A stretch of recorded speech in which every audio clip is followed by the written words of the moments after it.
నమస్కారం G news కి స్వాగతం. ముందుగా హెడ్లైన్స్ చూద్దాం. అమరావతి నిర్మాణానికి వైద్య విద్యార్థిని వైశిష్ట 25 లక్షల విరాళం. సీఎం చంద్రబాబుకు చెక్ అందజేసిన విద్యార్థి అమరావతి బ్రాండ్ అంబాసిడర్ గా ప్రకటించిన సీఎం. రవాణా, క్రీడలు, యువజన సర్వీసుల శాఖల మంత్రిగా బాధ్యతలు చేపట్టిన మండిపల్లి రాంప్రసాద్ రెడ్డి డ్రైవింగ్ శిక్షణ, రీసెర్చ్ సంస్థను ఏర్పాటు చేసే ఫైల్పై తొలి సంతకం. తిరుమల శ్రీవారిని దర్శించుకున్న హోంమంత్రి అనిత తిరుమల కొండపై రాజకీయాలు మాట్లాడబోనని స్పష్టం. నేటి నుంచి ఆగస్టు 11 వరకు పలు రైళ్లు రద్దు, ప్రయాణికులు గమనించాలని రైల్వే అధికారులు సూచన. ఇక డీటెయిల్స్ చూస్తే ఆంధ్రప్రదేశ్ రాజధాని అమరావతి రాష్ట్ర జీవనాడి అయిన పోలవరం ప్రాజెక్టు నిర్మాణానికి వైష్ణవి అనే వైద్య విద్యార్థిని విరాళం అందించారు. ఏలూరు జిల్లా ముదినేపల్లికి చెందిన అంబుల వైష్ణవి ఉండవల్లి నివాసంలో సీఎం చంద్రబాబు నాయుడిని కలిసి విరాళం అందించారు. అమరావతి నిర్మాణానికి 25 లక్షలు, పోలవరం ప్రాజెక్టుకు 1 లక్ష చొప్పున విరాళమిస్తూ సీఎం చంద్రబాబుకు చెక్కు అందించారు. తమకున్న 3 ఎకరాల భూమిలో 1 ఎకరా అమ్మగా వచ్చిన 25 లక్షలను రాజధానికి, తన బంగారు గాజులు అమ్మగా వచ్చిన 1 లక్షను పోలవరానికి విరాళంగా సీఎం చంద్రబాబుకు వైష్ణవి అనే విద్యార్థిని అందజేసింది. ఏపీ రాజధానిని నిర్మిద్దాం, రాష్ట్రాన్ని అభివృద్ధి చేద్దాం అనే ఆలోచనతో పనిచేస్తున్న ప్రభుత్వానికి తన వంతుగా ఈ విరాళం ఇచ్చినట్లు వైష్ణవి తెలిపారు. రాజధాని నిర్మాణం కోసం వైష్ణవి పొలం అమ్మి మరీ విరాళం ఇవ్వడం గొప్ప విషయమని ముఖ్యమంత్రి చంద్రబాబు అన్నారు. ప్రస్తుతం విద్యార్థినిగానే ఉన్న వైష్ణవి తండ్రి సహకారంతో రాజధాని కోసం, పోలవరం కోసం విరాళం ఇవ్వడం ఎంతో గొప్ప విషయం అన్నారు. నేటి యువతకు వైష్ణవి ఒక స్ఫూర్తిగా నిలుస్తుందని చంద్రబాబు అభిప్రాయపడ్డారు. ఇలాంటి యువత కలలు తమ ప్రభుత్వం నిజం చేస్తుందని చంద్రబాబు అన్నారు. ఎటువంటి లాభాపేక్ష లేకుండా ఇంత చిన్న వయసులో ఇంత గొప్ప మనసు చాటిన వైష్ణవిని సీఎం శాలువా కప్పి సత్కరించారు. ఆంధ్రప్రదేశ్ రవాణా, క్రీడలు, యువజన సర్వీసుల శాఖల మంత్రిగా మండిపల్లి రాంప్రసాద్ రెడ్డి బాధ్యతలు చేపట్టారు. మంత్రిగా బాధ్యత చేపట్టేందుకు ఆదివారం వెలగపూడిలోని రాష్ట్ర సచివాలయానికి కుటుంబ సమేతంగా విచ్చేసిన ఆయనకు వేద పండితులు పూర్ణకుంభంతో స్వాగతం పలికారు. అధికారులు పుష్పగుచ్చాలు అందజేసి అభినందనలు తెలియజేశారు. ప్రత్యేక పూజల అనంతరం మంత్రి రాంప్రసాద్ రెడ్డి తన సీట్లో కూర్చున్నారు. ప్రకాశం జిల్లా దర్శిలో 18.51 కోట్ల అంచనా వ్యయంతో డ్రైవింగ్ శిక్షణ, రీసెర్చ్ సంస్థను ఏర్పాటు చేసే ఫైలుపై వానా, క్రీడలు, యువజన సర్వీసుల శాఖల మంత్రిగా మండిపల్లి రాంప్రసాద్ రెడ్డి తొలి సంతకం చేశారు. రాష్ట్రంలో రోడ్డు ప్రమాదాల నివారణపై ప్రత్యేక శ్రద్ధ తీసుకుంటున్నట్లు తెలిపారు. ఈ సందర్భంగా మంత్రి రాంప్రసాద్ రెడ్డి మీడియాతో మాట్లాడారు. ఎన్నికల మేనిఫెస్టోలో ఇచ్చిన హామీ మేరకు ఆంధ్రప్రదేశ్లోని మహిళలందరికీ ఆర్టీసీ బస్సుల్లో ఉచిత రవాణా సౌకర్యాన్ని త్వరలోనే కల్పించనున్నట్లు తెలిపారు. తెలంగాణ, కర్ణాటక రాష్ట్రాల్లో అమలు చేస్తున్న ఉచిత బస్సు సౌకర్యం పథకంలో ఎదురయ్యే లోటుపాట్లు ఆంధ్రప్రదేశ్లో తలెత్తకుండా తగు జాగ్రత్తలు తీసుకుంటామన్నారు. రాష్ట్ర వ్యాప్తంగా ఉన్న ఎంతోమంది నిరుపేద క్రీడాకారులను ప్రోత్సహించే విధంగా పలు చర్యలు చేపడతామన్నారు. క్రీడల పరంగా రాష్ట్రంలోని పేద విద్యార్థులను ప్రోత్సహిస్తామని హామీ ఇచ్చారు. తెలంగాణ, కర్ణాటక రాష్ట్రాల్లో ఉచిత బస్సు ప్రయాణం కారణంగా అనేక ఇబ్బందులు ఎదురవుతున్నాయి. పలు వర్గాల నుంచి ఉచిత సర్వీసుపై వ్యతిరేకత కూడా వ్యక్తమవుతోంది. ఇలాంటి వాటన్నిటినీ సమీక్షించుకొని రాబోయే నెల రోజుల్లో ఆంధ్రప్రదేశ్లో మహిళలకు ఉచిత బస్సు ప్రయాణ సౌకర్యాన్ని అందుబాటులోకి తీసుకొస్తామని మంత్రి రాంప్రసాద్ రెడ్డి స్పష్టం చేశారు. రానున్న 5 ఏళ్ల పాటు ఈ పథకాన్ని ఎలాంటి ఇబ్బందులు లేకుండా అమలు చేసేలా కసరత్తు చేస్తున్నామన్నారు. పెద్దలు, ముఖ్యమంత్రి వర్యులు నారా చంద్రబాబు నాయుడు గారికి, అలాగే మా యువ నాయకులు లోకేష్ బాబు గారికి మరొక్కసారి మీ తరఫున ధన్యవాదాలు తెలియజేసుకుంటున్నా. ఎందుకంటే ఈ శాఖ ఏదైతే నాకు కేటాయించారో చాలా ముఖ్యమైనది. ప్రతి ఒక్క కుటుంబానికి ఎంత మేలు చేస్తుందో మీ అందరికీ తెలుసు. ఈరోజు భద్రత అనేది చాలా ముఖ్యము. ఇంట్లో నుంచి బయట కాలు పెట్టిన బుట్టాల నుంచి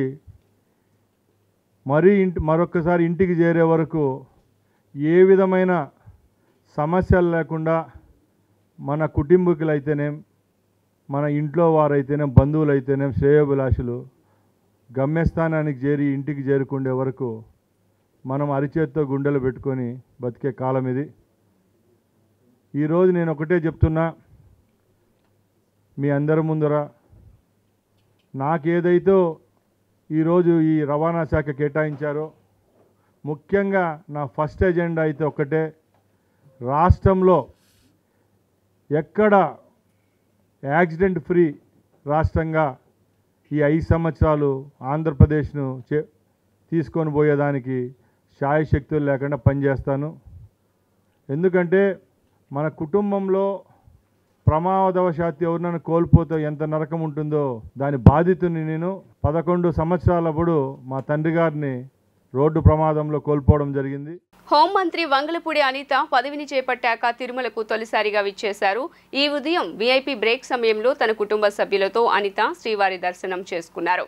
దర్శనం తర్వాత రంగనాయకుల మండపంలో హోంమంత్రి కుటుంబానికి ఆలయ అర్చకులు వేద ఆశీర్వచనం అందించారు. టీటీడీ అధికారులు తీర్థ ప్రసాదాలు అందజేశారు. తిరుమల సాంప్రదాయాలు పాటిస్తామని, రాజకీయాలు మాట్లాడబోనని అనిత స్పష్టం చేశారు. తాము దైవ దర్శనం కోసం వచ్చామని, ఇప్పుడు గోపూజ చేయడానికి వెళ్తున్నామని వెల్లడించారు. రాజకీయాలు జరపడానికి కాదమ్మా, నేను మా టెంపుల్ సంప్రదాయాలు మేము పాటిస్తాం. ఎక్కడా కూడా రాజకీయాలు టెంపుల్లో మాట్లాడడం. ఈరోజు గోపూజ చేసుకోవడానికి వచ్చాను, స్వామివారి దర్శనానికి వచ్చాను. వెళ్తూ గోపూజ చేసుకోవడానికి వచ్చాను.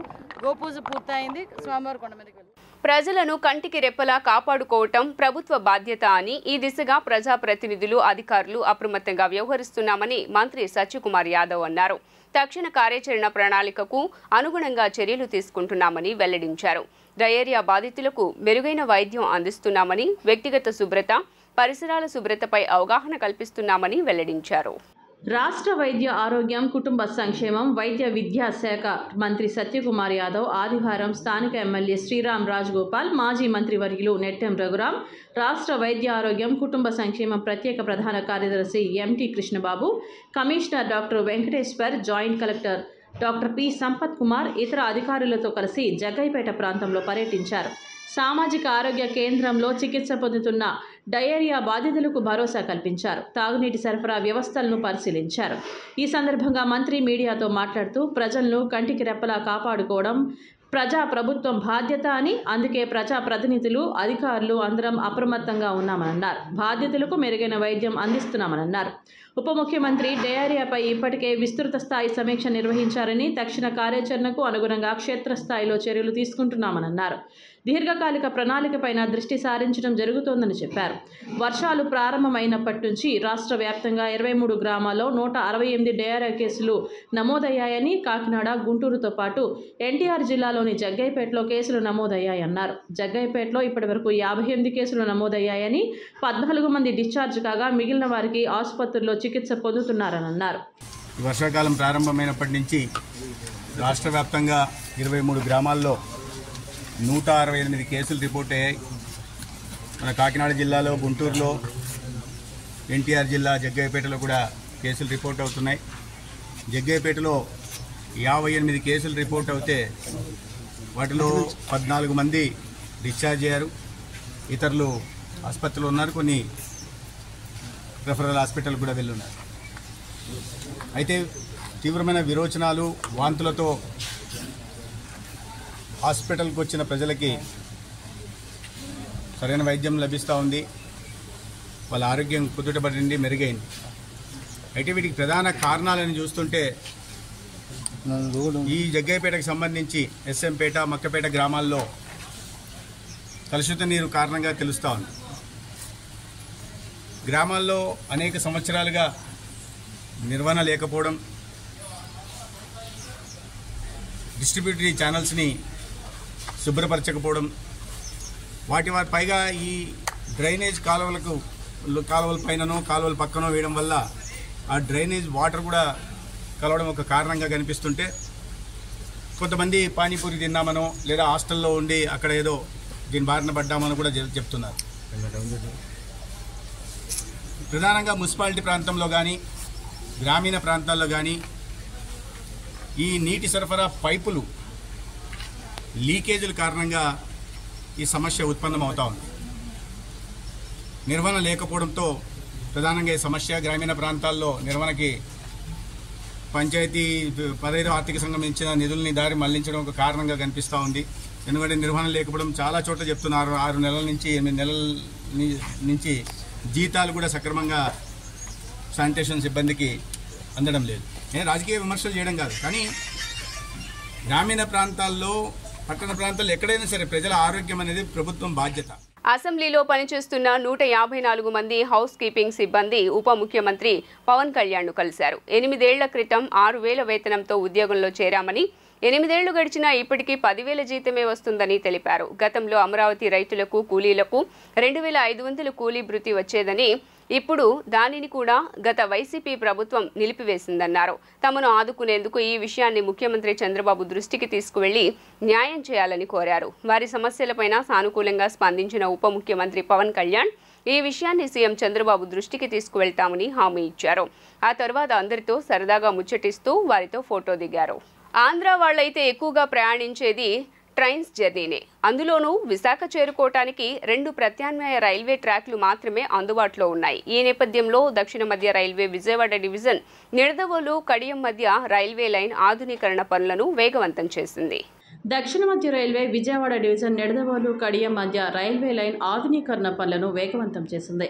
ఈ కారణంగా నేటి నుంచి ఆగస్టు 11 వరకు పలు రైళ్లను రద్దు చేసింది భారత రైల్వేస్. ఈ విషయాన్ని వాల్తేరు డివిజన్ అధికారికంగానే ప్రకటించింది. జూన్ నెల 24 నుంచి ఆగస్టు 10 వరకు Rajahmundry Visakha 07466 passenger, Visakha Rajahmundry 07467 passenger, Guntur Visakha 17239 Simhadri Visakha Guntur, 17240 Simhadri Vijayawada Visakha, 12718 Ratnachal express Visakha Vijayawada, 12717 Ratnachal express Guntur Visakha, 22702 Uday express Visakha Guntur, 22701 Uday express Visakha Tirupati, 22707 double decker ఎక్స్ప్రెస్ను రద్దు చేశారు. జూన్ 23 నేటి నుంచి ఆగస్టు 10 వరకు మచిలీపట్నం విశాఖ 17219, విశాఖ మచిలీపట్నం 17220 ఎక్స్ప్రెస్, గుంటూరు రాయగఢ్ 17243, విశాఖ లింగంపల్లి 12805 జన్మభూమి ఎక్స్ప్రెస్ రద్దయ్యాయి. ఈ నెల 24 నుంచి ఆగస్టు 11 వరకు రాయగడ గుంటూరు 17244, లింగంపల్లి విశాఖ 12806 జన్మభూమి ఎక్స్ప్రెస్లను రద్దు చేశారు. ఈ నెల 24 నుంచి ఆగస్టు 9 వరకు Tirupati Visakha 22708 double decker express రద్దయిన జాబితాలో ఉన్నాయి. ఆంధ్రప్రదేశ్ రాష్ట్ర శాసనసభ స్పీకర్ చింతకాయల అయిన పాత్రుడు కుటుంబ సభ్యులతో కలిసి బెజవాడ కనకదుర్గమ్మను ఈరోజు ఉదయం దర్శించుకున్నారు. దుర్గమ్మ దర్శనార్థం ఇంద్రకీలాద్రికి విచ్చేసిన ఆయనకు దేవస్థాన అధికారులు, పండితులు వేద మంత్రోచ్చరణలు, మంగళ వాయిద్యాలతో స్వాగతం పలికారు. అమ్మవారి దర్శనం అనంతరం అయ్యన పాత్రుడికి ఆశీర్వచన మండపంలో పండితులు వేదస్వస్తి అందజేశారు. ఈ సందర్భంగా ఈవో కెఎస్ రామారావు అమ్మవారి చిత్రపటం, శేషవస్త్రంతో పాటు తీర్థ ప్రసాదాలను బహూకరించారు.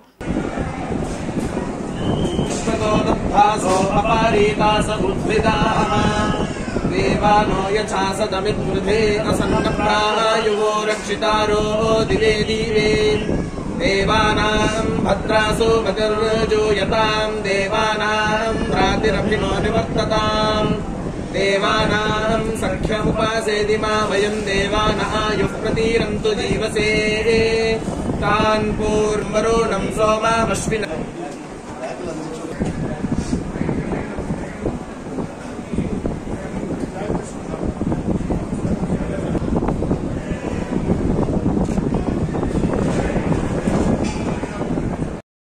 ఏపీలో ఏ అంటే అమరావతి, పి అంటే పోలవరం అని తూర్పు నియోజకవర్గ శాసనసభ్యులు గద్దె రామ్మోహన్ అన్నారు. ప్రజలు ఇచ్చిన అవకాశాన్ని మాజీ ముఖ్యమంత్రి జగన్ తన సొంత స్వలాభం కోసం వాడుకున్నారని ఎద్దేవా చేశారు. వాటి ఫలితంగానే ప్రజలు వైసీపీ పార్టీకి కనీసం ప్రతిపక్ష హోదా కూడా దక్కనివ్వకుండా చేశారని విమర్శలు చేశారు.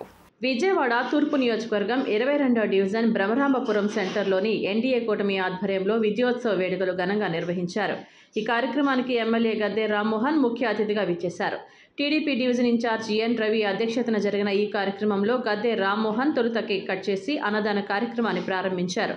ఈ సందర్భంగా గద్దె రామ్మోహన్ మాట్లాడుతూ తండ్రి పేరు చెప్పుకొని జగన్మోహన్ రెడ్డి అధికారంలోకి వచ్చాడని అన్నారు. ప్రజలు ఇచ్చిన అధికారాన్ని నిలబెట్టుకునే విషయంలో జగన్ తప్పుడు అడుగులు వేయటం వల్లనే ఎన్నికల్లో ఆయనకు ఘోర పరాభవం ఎదురైందని వెల్లడించారు. కూటమి అధికారంలోకి రావడంతోనే ఈ రాష్ట్రానికి మంచి రోజులు వచ్చాయన్నారు. ఏడాదికి 5 లక్షల ఉద్యోగాలు ఇచ్చేందుకు అవసరమైన ప్రణాళికలు ముఖ్యమంత్రి సిద్ధం చేస్తున్నట్లు ఆయన వివరించారు. ఏ అంటే అమరావతి, పి అంటే పోలవరం రెండింటినీ త్వరలో సీఎం బాబు పూర్తి చేస్తారన్నారు. ఈ పనులు ప్రారంభంతోటే రాష్ట్ర ప్రజలకు మంచి జరగడం ప్రారంభమవుతుందన్నారు. ఎన్డీఏ కూటమి నాయకులు, స్థానిక పెద్దలు ఈ కార్యక్రమంలో పాల్గొన్నారు. తెలుగుదేశం పార్టీ, జనసేన, బీజేపీ కూటమి సాధించిన విషయం అందరికీ తెలిసిన దాని గురించి మనం చెప్పుకోవట్లేదు. నిన్న మొన్న జరిగిన శాసనసభ సమావేశాల్లో జగన్మోహన్ రెడ్డి గారు శాసనసభ రావడానికే సిగ్గుపడిపోతా ఉన్నాడు ఆయన. ఎందుకంటే వైనాట్ 175 అని చెప్పి నిన్నటిదాకా చెప్పి ఇవాళ వైనాట్ 0 అన్న పరిస్థితికి వచ్చిన విధానం మనం చూసాం.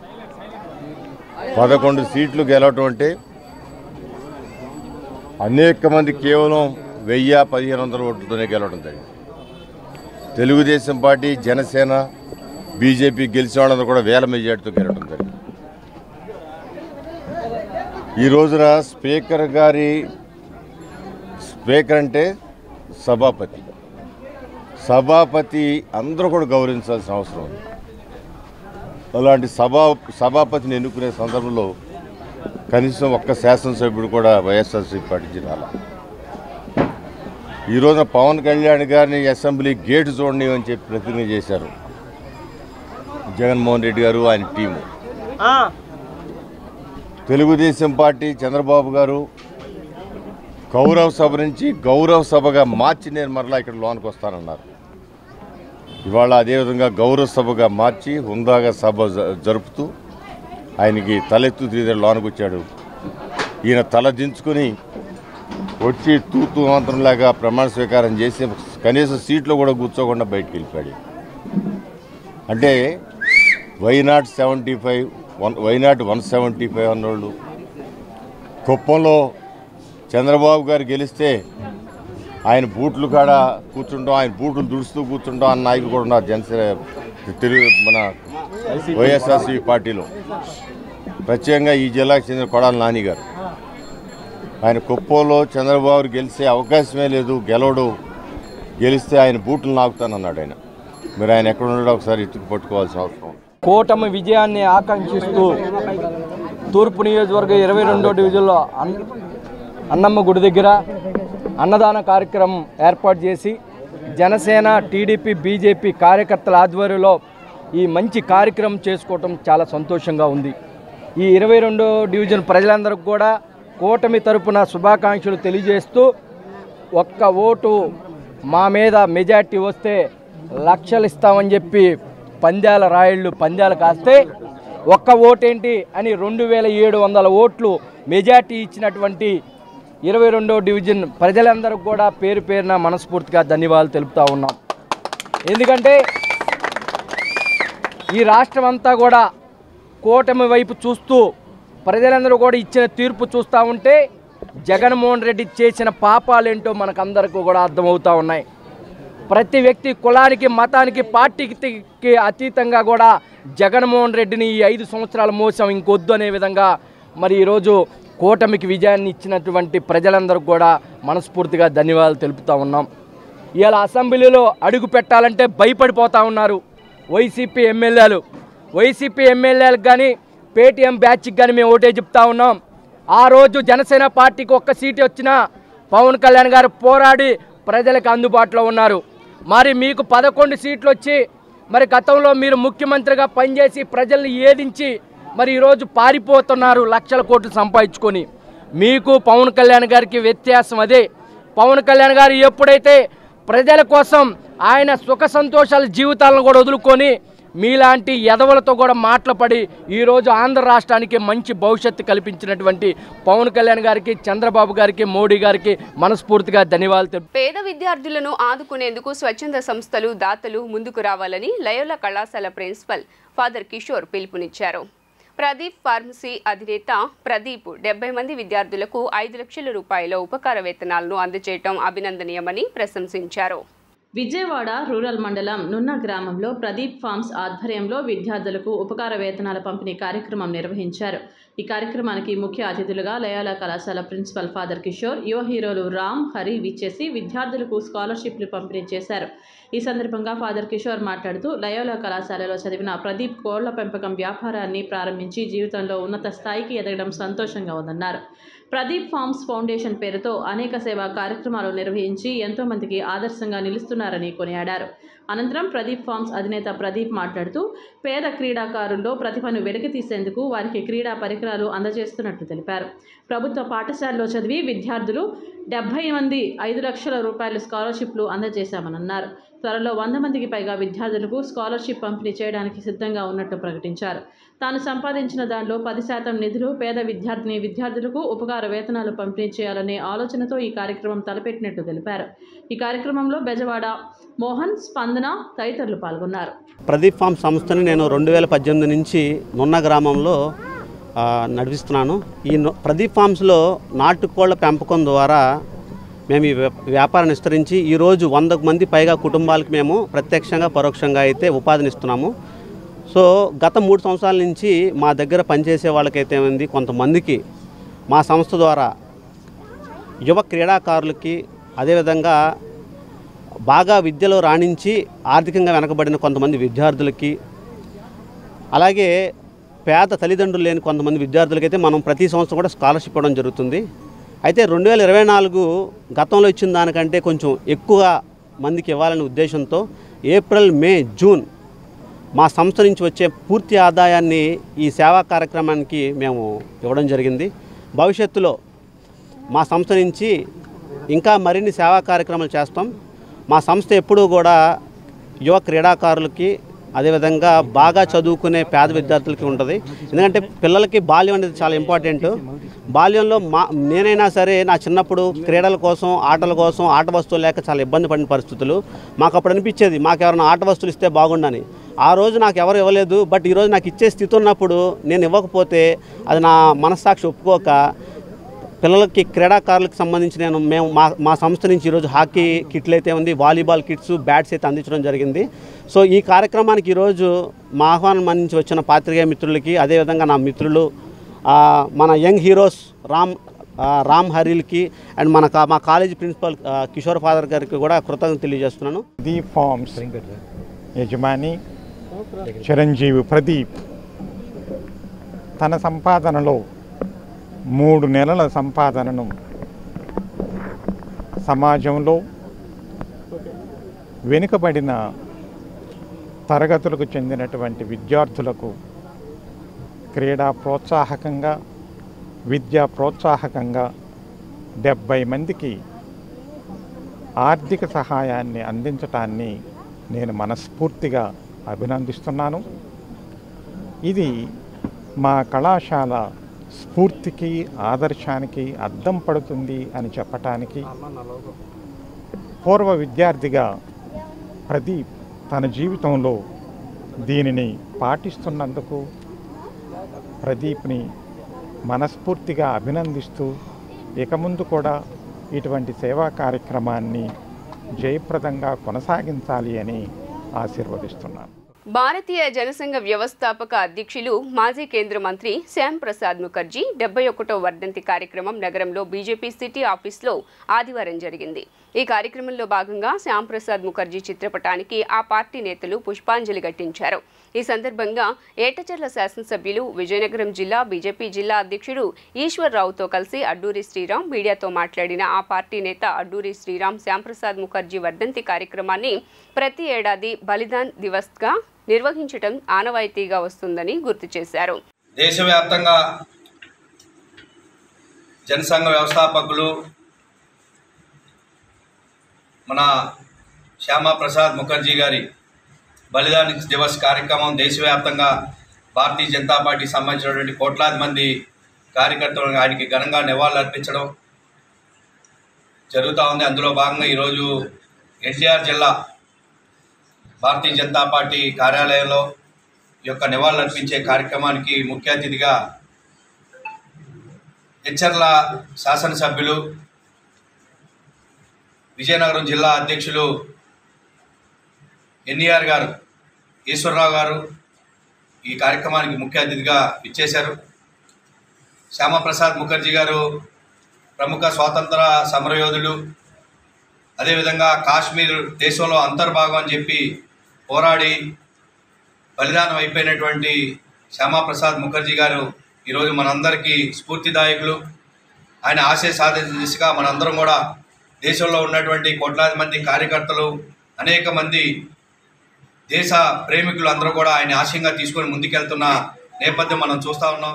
భారతదేశంలో ఆర్టికల్ 370 రద్దయింది అంటే దానికి కారణం శ్యామాప్రసాద్. ఆశయాన్ని సాధిద్దామనే ఒక దృఢ సంకల్పంతో భారతీయ జనతా పార్టీ నాటి నుంచి నేటి వరకు ప్రయత్నం చేసి 2 ఎంపీల నుంచి ఈరోజు 300 పైగా ఎంపీలు చేసుకొని 3వసారి నరేంద్ర మోడీ గారు ప్రధానమంత్రిగా ప్రమాణ స్వీకారం చేసే దిశకి చేరుకున్నామంటే ఎంతోమంది నాయకులు కార్యకర్తలు భారతీయ జనతా పార్టీ వెన్నంటుండి నడిపిస్తున్నారు. అందులో ఆద్యులు మన శ్యామాప్రసాద్ గారు. ఆయన స్ఫూర్తి, ఆయన ఆశయాలు, ఆయన కథ వింటే, ఆయన పుస్తకాలు చదువుతుంటే, ఆయన జీవిత చరిత్ర చదువుతుంటే మనందరికీ రోమాలు ఎక్కువస్తుంది. అటువంటి మహనీయుల త్యాగ ఫలం మనకి ఈరోజు అనుభవిస్తున్నాం. ఈరోజు భారతదేశంలో గత 70 సంవత్సరాల్లో కాంగ్రెస్ ప్రభుత్వంలో దారుణంగా అన్యాయం అయిపోయినటువంటి భారతదేశంలో రాజకీయాలు, కుటుంబ రాజకీయాలకి నుంచి మనం నవభారత నిర్మాణానికి ఈరోజు నాంది పలికినటువంటి నరేంద్ర మోడీ గారి నాయకత్వంలో ఈరోజు ప్రపంచంలోనే భారతదేశానికి అత్యున్నతమైన స్థానాన్ని పొంది ఈరోజు మనం ముందుకు వెళ్తున్నాం.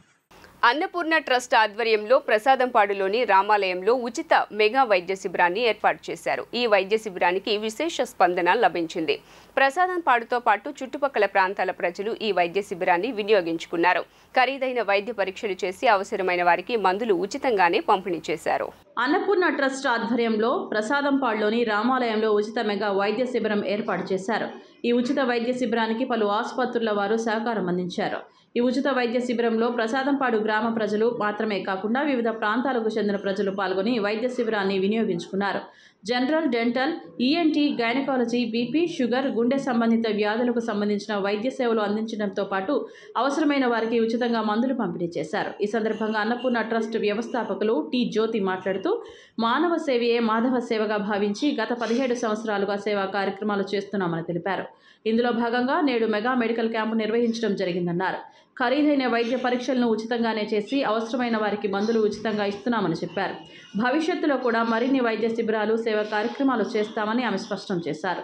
అనంతరం వైద్య శిబిరంలో పాల్గొన్న వైద్యులు మాట్లాడుతూ అన్నపూర్ణ ట్రస్ట్ సహకారంతో ప్రతి 6 నెలలకు ఒకసారి క్యాంపు నిర్వహిస్తున్నట్లు చెప్పారు. అవసరమైన వారికి మందులు పంపిణీ చేయడం జరిగిందన్నారు. అన్నపూర్ణ ట్రస్ట్ సహకారంతో భవిష్యత్తులో కూడా కార్యక్రమాలు చేపడతామన్నారు.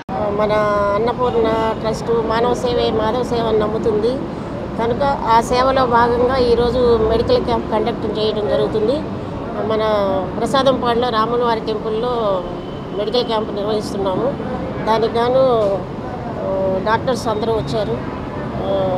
Super speciality doctor, I doctor గారు, తర్వాత డెంటల్ డాక్టర్ గారు, వీళ్ళంతా చాలామంది వచ్చారు. వీళ్ళందరూ ఫ్రీగా చూపించి వాళ్ళకి మెడిసిన్స్ అవి అవసరమైన వాళ్ళకి ప్రొవైడ్ చేస్తున్నారు. అలాగే ఈ అన్నపూర్ణ ట్రస్ట్ సేవలు గత 17 ఏళ్ళ నుంచి చేస్తున్నాము. ఈ సేవలో భాగంగా మీరు కూడా మాకు ఎంతో సపోర్ట్ చేస్తున్నారు. మానవ సేవ మాధవ సేవ అని హాస్పిటల్ వారు డాక్టర్తో సహా నమ్ముతున్నాము. కానీ అలాగే ఇంకా చేయాలి అనే ఒక సంకల్పం అయితే ఉంది. వారి నుంచి ఒక ఐ క్యాంప్ కండక్ట్ చేస్తున్నాము. ప్రతి ఎవ్రీ 6 మంత్స్కి ఒకసారి మనం క్యాంప్ కండక్ట్ చేస్తుంటాము. ఎవరైనా కానీ ఐ చెకప్ ప్రాబ్లం ఉన్నవాళ్ళు ఈ క్యాంప్ ద్వారా చెకప్ చేయించుకొని తద్వారా హాస్పిటల్కి ఏదైనా ప్రాబ్లం ఉంటే హాస్పిటల్కి వచ్చి చెకప్ చేయించు. సో మేమేంటంటే ఇక్కడ ఫర్టిలిటీ క్యాంప్ ఒకటి అండ్ జనరల్ క్యాంప్, గైనకాలజీ ఆడవాళ్ళకి సంబంధించిన ప్రాబ్లమ్స్ కానివ్వండి, ఫర్టిలిటీ పిల్లలు లేని వాళ్ళకి కానివ్వండి, మెయిల్ ఇన్ఫర్టిలిటీ కానివ్వండి, అలా ఎవరికైనా ప్రాబ్లమ్స్ ఉన్నా కూడా చూస్తామన్నమాట. And also we have a discounts like blood టెస్ట్లో డిస్కౌంట్స్ ఉన్నాయి. అండ్ ఫ్రీ స్కాన్ క్యాంప్ నుంచి వచ్చిన వాళ్ళ ద్వారా ఫ్రీ స్కాన్స్ కానివ్వండి, ఫ్రీ కన్సల్టేషన్ ఒకటి, అండ్ నార్మల్గా బ్లడ్ టెస్ట్లో 20% డిస్కౌంట్ అనేది ఇస్తున్నాం అనమాట. అండ్ ఎవరైనా లైక్ ఫర్టిలిటీ వల్ల కానివ్వండి, ఎలా అయినా ప్రాబ్లమ్స్లో ఉన్న వాళ్ళని మేము చూడాలి. ఇక్కడ అన్నపూర్ణ ట్రస్ట్ వారి తరపు నుంచి ఉచిత వైద్య శిబిరాన్ని నిర్వహిస్తున్నారు. దీంట్లో మమ్మల్ని కూడా పార్టిసిపేట్ చేయడానికి వాళ్ళు ఉత్సాహం చూపించారు. మేము కూడా దానికి తగ్గట్టుగా ఇక్కడ ఈరోజు వచ్చాము. షైన్ మల్టీ స్పెషాలిటీ హాస్పిటల్ తరపున డాక్టర్ కాట్రగడ్డ వికాస్ గారు, ఎంఎస్ ఆర్దో, ఆయన ఇక్కడ వచ్చిన పేషెంట్స్ అందరికీ కూడా ఉచితంగా తగు పరీక్షలు చేసి దానికి సంబంధించిన వాళ్ళకి ఉచితంగా సలహాలు మందులు ఇవ్వడం జరుగుతుంది. అలోవియా స్కిన్ అనే సొల్యూషన్ నుంచి సర్వేపల్లి శ్రీలేఖ గారు వచ్చారు. ఆవిడ వచ్చిన వారందరికీ కూడా చర్మ సంబంధిత అండ్ జుట్టు సంబంధిత వ్యాధులు ఏమైనా ఉంటే వాళ్ళకి తగు సలహాలు ఇవ్వడము, వాళ్ళకి ఫ్రీగా మందులు ఇవ్వడం కూడా జరుగుతుంది. అంతేకాకుండా ఈరోజు ఈ క్యాంప్లో వచ్చిన పేషెంట్స్ ఎవరైనా కానీ 1 మంత్ లోపు మా హాస్పిటల్కి వస్తే వాళ్ళకి ఫ్రీగా కన్సల్టేషన్ కూడా ఇవ్వడం జరుగుతుంది. కుటుంబ సభ్యులకు ఇష్టం లేని పెళ్లి చేసుకున్నందుకు తమపై కక్ష కట్టారని ప్రేమ జంట ఆళ్ల గంగాభవాని, చిరుమామిళ్ల జనార్దన్ పవన్ కుమార్లు మీడియాను ఆశ్రయించారు. తమకు ప్రాణహాని ఉందని, తమ కుటుంబ సభ్యుల నుంచి తమను కాపాడాలంటూ విజయవాడ ప్రెస్ క్లబ్లో వాళ్లు మొరపెట్టుకున్నారు. కులాంతరి వివాహం చేసుకున్నందుకు తమ కుటుంబ సభ్యుల వల్ల ప్రాణహాని ఉందని ప్రేమ జంట ఆదివారం గాంధీనగర్ ప్రెస్ క్లబ్ నందు విలేకరుల సమావేశం జరిపారు. ఈ సందర్భంగా ప్రేమికురాలు మాట్లాడుతూ తన పేరు ఆళ్ల గంగ భవాని అని, తన నాన్నగారు ఆళ్ల శ్రీనివాసరావు అని, తమది పల్నాడు జిల్లా పిడుగురాళ్ల మండలం జానాపాడు గ్రామ వాస్తవ్యులమని, తాను బీఎస్సీ కంప్యూటర్స్ పూర్తి చేసి ఇన్ఫోసిస్ చెన్నైలో ఉద్యోగం చేస్తున్నానని చెప్పుకొచ్చింది. తను కమ్మ సామాజిక వర్గానికి చెందిన వాళ్లమని, తాను చిరుమామిళ్ల జనార్దన్ పవన్ కుమార్ అనే ఎస్టీకి చెందిన వ్యక్తిని గత 6 సంవత్సరాలుగా ప్రేమిస్తున్నానని, ఇదే విషయాన్ని తమ తల్లిదండ్రులకు పలుమార్లు తెలియజేశానని, అయినా కూడా తన మాట వినకుండా తనను గృహ నిర్బంధం చేసి బంధించారని తెలిపింది. తాను ఇంటి నుండి తప్పించుకొని జూన్ 11వ తేదీన హైదరాబాద్కు వచ్చి తాను ప్రేమించిన జనార్దన్ని కలుసుకుని తర్వాత రోజు సాయంత్రం 6 గంటలకు హైదరాబాద్లోని బోయినపల్లిలో ఉన్న ఆర్య సమాజ్కి వెళ్లి మా ఇద్దరి ఇష్టానుసారంగా పెళ్లి చేసుకున్నామని వివరించింది. ఈ విషయం గురించి తమ ఇరువురి తల్లిదండ్రులకు తెలియజేశామని తెలిపింది. కానీ తమ తల్లిదండ్రులు ఈ పెళ్లికి ఒప్పుకోలేదని, తాను ప్రేమించిన వ్యక్తిపై తన తల్లిదండ్రులు తప్పుడు కేసులు పెట్టారని ఆరోపించింది. మమ్మల్ని ఏం చేయలేక తమకు ఆశ్రమం ఇచ్చిన వాళ్ల మీద అకారణంగా కేసు పెట్టారని, తమను పట్టుకోవడానికి నానా ప్రయత్నాలు చేస్తున్నారని తెలిపింది. ఈ సందర్భంగా తాము ప్రాణభయంతో మీడియాని ఆశ్రయించామని, కావున తమకు రక్షణ కల్పించాలని వారు కోరారు. మేమిద్దరం కులాంతర వివాహం చేసుకున్నామనే కారణంతో మా నాన్నగారు ఇలా నన్ను 1 ఇయర్ నిర్బంధించారు. ఈ విషయం నేను ఇంట్లో చెప్పిన తర్వాత నేను జూన్ 11వ తారీఖు 2024 ఇంట్లో నుండి బయటకు వచ్చాను. హైదరాబాద్లో మేమిద్దరం ఆర్య సమాజ్లో వివాహం చేసుకున్నాము. దాని తర్వాత బాక్స్పల్లి పోలీస్ స్టేషన్లో మేము రిపోర్ట్ ఇచ్చాము. మా నాన్నగారికి వాళ్ళు ఫోన్ చేసిన తర్వాత మా నాన్నగారు చెప్పారు, మా కూతురు చచ్చిపోయింది అనుకుంటాము, ఆయనకి ఆ అమ్మాయికి మాకు సంబంధం లేదు అని చెప్పారు. దాని తర్వాత 10 రోజులకి, అంటే శుక్రవారం రాత్రి 11 గంటలకి బాక్స్పల్లిలోని మా మామయ్య గారు ఉంటారు, అక్కడ పెద్ద మామయ్య గారు, ఇతని తండ్రి గారు, ఆయన్ని బలవంతంగా తీసుకెళ్లారు. కారులో 4 వచ్చి, అతను ఎక్కడ అంటే చెప్పలేదు. తీసుకెళ్లిన తర్వాత మా చిన్న మామయ్య గారికి ఫోన్ చేశారు. ఆయన చెన్నైలో ఉంటారు, సెంట్రల్ గవర్నమెంట్ జాబ్ చేస్తారు. అతనికి ఫోన్ చేశారు, మీ అన్నయ్యని ఇలా తీసుకెళ్తున్నామని. అతను కూడా కంగారుతో ఇక్కడికి రాగా మా పెద్ద మామయ్య గారిని పోలీస్ స్టేషన్ లో ఉంచారు. ఎవరితో మాట్లాడనివ్వలేదు, అతన్ని కొట్టుకుంటూ తీసుకొచ్చారు. మా చిన్న మామయ్య గారిని కూడా నిర్బంధం చేశారు. వాళ్ళిద్దరికి పోలీస్ స్టేషన్ లో ఉన్నారు. మా ఇద్దరిని ఇస్తే కానీ వాళ్ళని బయటికి రానివ్వము అని చెప్పేశారు. అంటే వాళ్ళు ఏమంటున్నారంటే మేమిద్దరం వెళ్ళాలి అక్కడికి కంపల్సరీ అంటున్నారు. మమ్మల్ని వెంట పడుతున్నారు, చంపేయాలని చూస్తున్నారు. మాకు ప్రాణహాని ఉంది కాబట్టి మేము పోలీస్ స్టేషన్ లో కంప్లైంట్ ఇచ్చినా తీసుకోవట్లేదు కాబట్టి మీడియా నుండి రిక్వెస్ట్ చేస్తున్నాము. కేరళ రాష్ట్రంలో ఘోర విషాదం చోటు చేసుకుంది. ఓ ఏనుగు మావటివాడిని తొక్కి చంపేసింది. ఈ సంఘటన గురువారం రోజున కేరళలోని కలర్లో ఉన్న సఫారీ కేంద్రంలో జరిగింది. అయితే ఈ ఘటన కాస్త ఆలస్యంగా వెలుగులోకి వచ్చింది. ఈ సంఘటన వివరాలు ఇలా ఉన్నాయి. కేరళకు చెందిన బాలకృష్ణ అనే 62 సంవత్సరాల వ్యక్తి నీలేశ్వరంకు చెందినవాడు. అయితే అతను గురువారం రోజున సాయంత్రం 7 గంటల సమయంలో ఏనుగు ఆహారం పెట్టాడు. అయితే ఎప్పట్లాగా ఆహారం తినకుండా అతనిపై దాడి చేసింది ఆ ఏనుగు. అనంతరం బాలకృష్ణను తొక్కేసింది. అతడు మరణించే వరకు ఆ ఏనుగు తన పాదాలతో తొక్కి చంపేసింది. దీనికి సంబంధించిన వీడియో ఇప్పుడు సోషల్ మీడియాలో వైరల్గా మారింది. ఈ వీడియో చూసిన నెటిజన్స్ ఆ ఏనుగు అలా క్రూరంగా మారిందంటూ ఆశ్చర్యపోయారు.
పునర్వినియోగ వాహక నౌక పుష్పక్ సామర్థ్యాన్ని పరీక్షించే ప్రయోగం మూడోసారి విజయవంతమైనట్లు ఇస్రో తెలిపింది. ఈసారి మరిన్ని సవాళ్లతో కూడిన వాతావరణంలో ప్రయోగం చేపట్టినట్లు పేర్కొంది. బ్రేక్ పారాచూట్ సాయంతో రన్వేపై 100 కిలోమీటర్లకు స్పీడ్ తగ్గించుకుని పుష్పక్ సేఫ్గా ల్యాండ్ అయినట్లు తెలిపింది. స్పేస్లోకి ప్రయోగించిన ఉపగ్రహ విడి భాగాలు, వాటిని మోసుకు వెళ్లే వాహక నౌకల పునరుద్ధరణ దిశగా ఇస్రో ఈ ప్రయోగం చేపడుతోంది.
అమెరికాలో గన్ కల్చర్ ఆగడం లేదు.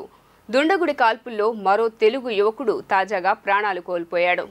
డాలస్ ఆర్కెన్సాలోని ఓ సూపర్ మార్కెట్లో జరిగిన కాల్పుల్లో ఏపీలో బాపట్ల కర్లపాలెం యాజలికి చెందిన గోపీకృష్ణ గాయపడ్డాడు. ఆసుపత్రిలో చికిత్స పొందుతూ మరణించాడు. ఇటీవలే న్యూజెర్సీలో జరిగిన కాల్పుల్లో ఓ పంజాబీ మహిళ మృతి చెందగా మరో మహిళ గాయపడింది.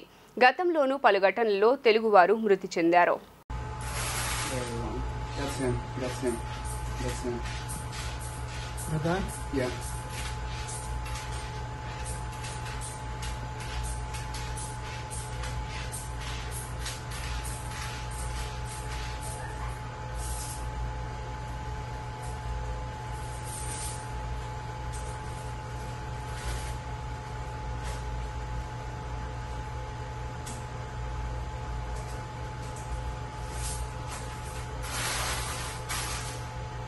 He tried to open the register, but he couldn't. So he did that.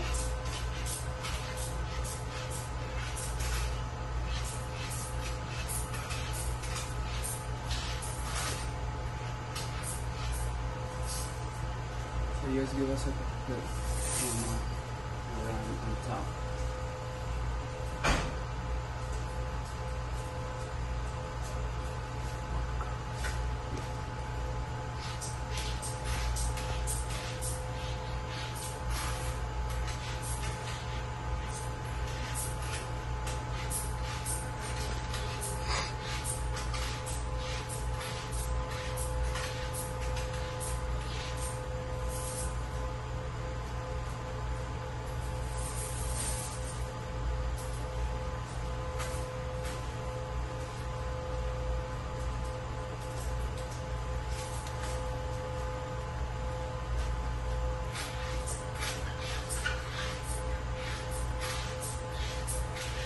వార్తలు ముగించే ముందు హెడ్లైన్స్ మరోసారి.